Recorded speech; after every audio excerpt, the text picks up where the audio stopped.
Bernie Sanders is not holding back in his critique of the Democratic Party following the results of this Tuesday's election. Here is a statement that Bernie put out saying it should come as no great surprise that a Democratic Party which has abandoned working class people would find that the working class has abandoned them. First, it was the white working class, and now it is Latino and black workers as well.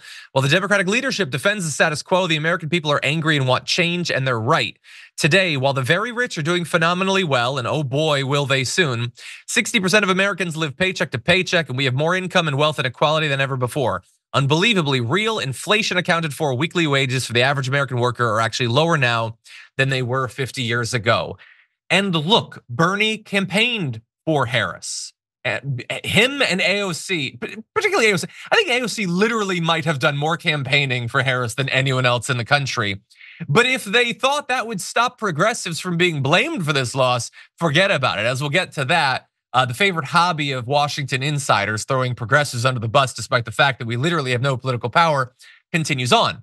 But to what he said about them having abandoned working class voters, as I keep saying, when the Democrats win, it's when they go populist, when they make promises, when they tell people we get how messed up the system is and we will change it. That's how Obama got elected, okay?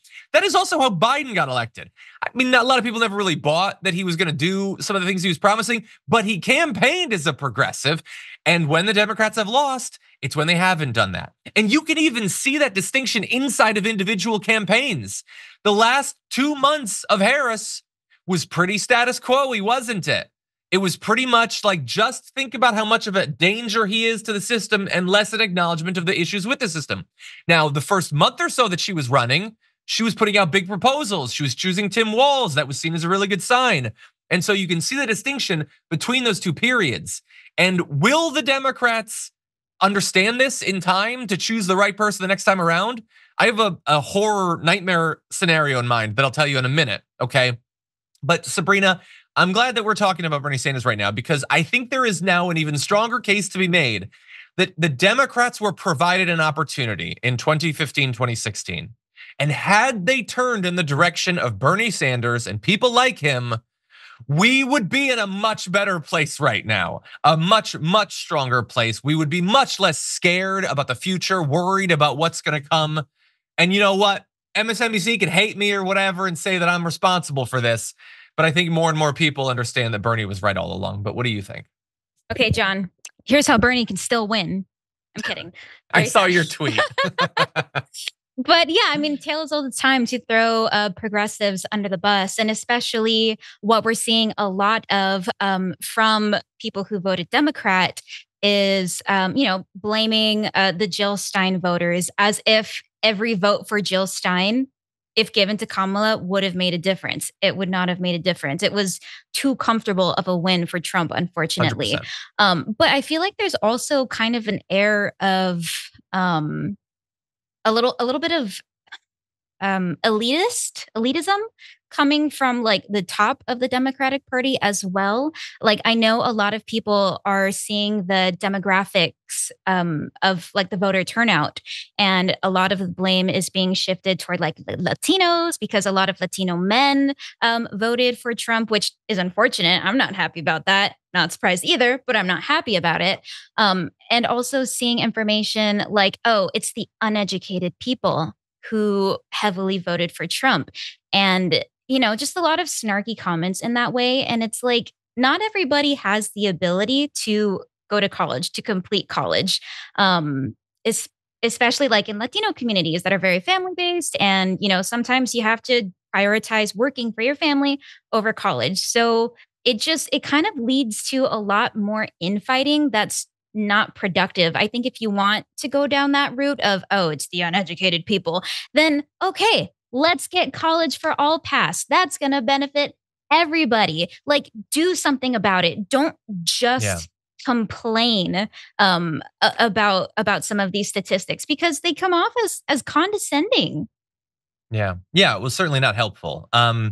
And look, we'll see what the final numbers end up being. I analyzed some of the exit polls yesterday in the show. Everybody does need to bear in mind, exit polls are never the same as the actual result. We don't know. Maybe whatever effect we think we see in the exit polls is actually stronger in the final results. We don't know. We'll find out, and when we get those numbers, you know the sort of person I am. I'm going to dive into them. But and also I said yesterday in the show, or I think it was yesterday. Isn't it ironic or isn't it convenient that everybody ended up being right? And I understand that I'm doing a little bit of that right now. I think that the evidence is on my side that people like Bernie Sanders would be able to connect in the weird way that Trump's fake populism has. But that said, there's a lot of stuff going on and there's a lot of changes that need to be made. And Bernie Sanders isn't right on literally all of it. But we do need to learn as many of these lessons as possible. And I am very worried that the Democrats will not. Here's my brief nightmare scenario, okay? I want you to imagine it is 2.5 years in the future. It has been devastating.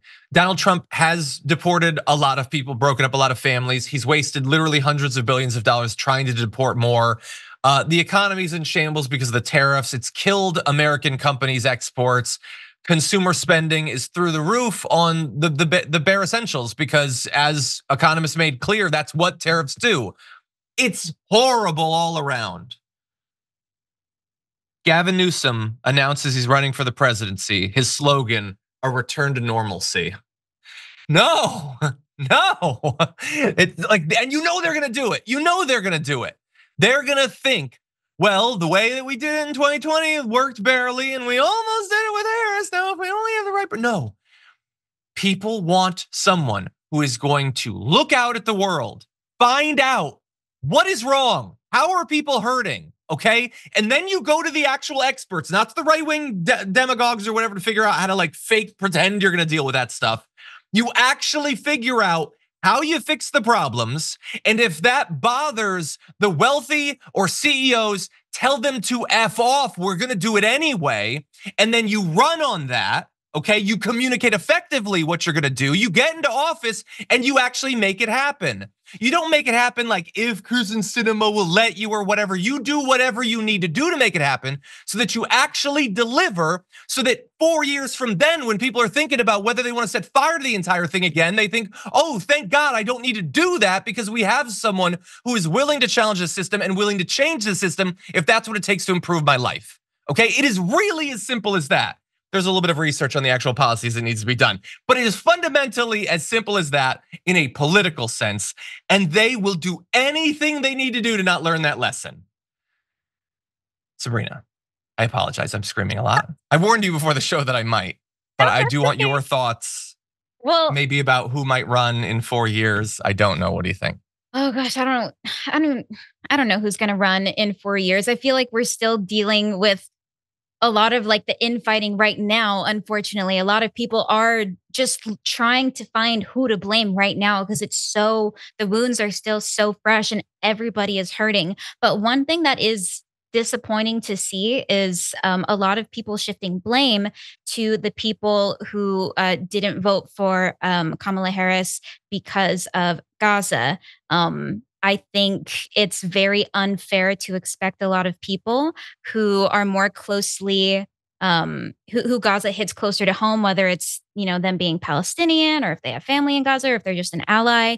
I think it's really unfair to hold that against them because one, their votes also wouldn't have made a huge difference because of how much Trump won, but also the threat of a Trump presidency and what that would bring to people.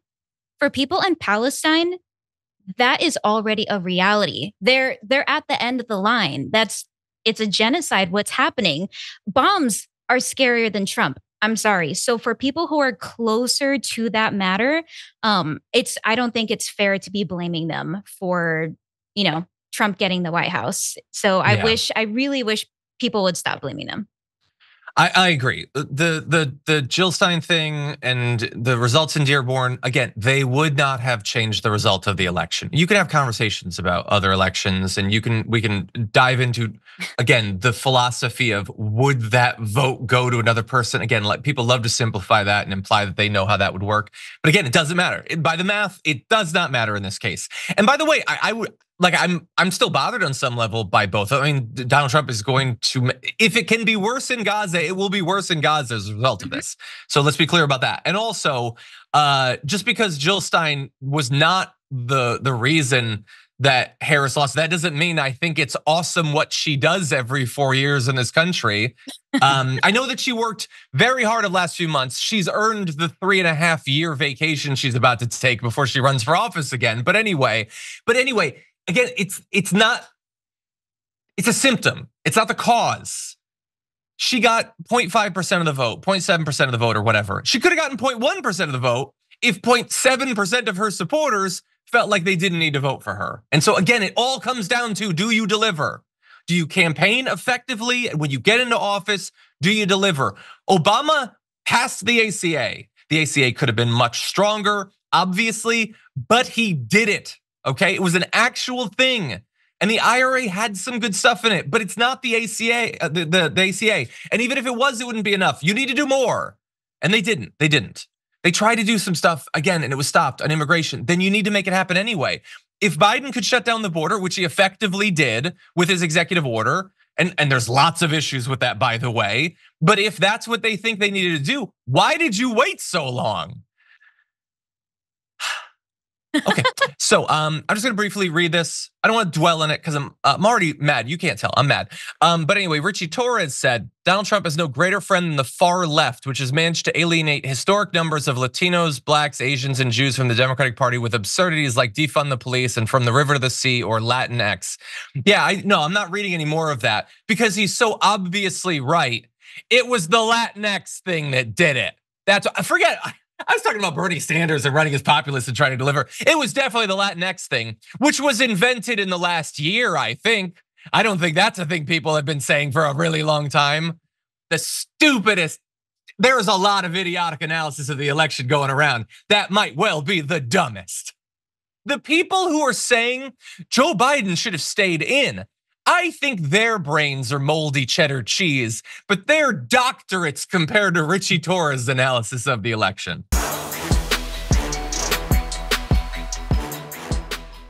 Members make a difference here at TYT. You help make the show happen, and we see you in the chat with your loyalty badge. Click the join button to become a member today.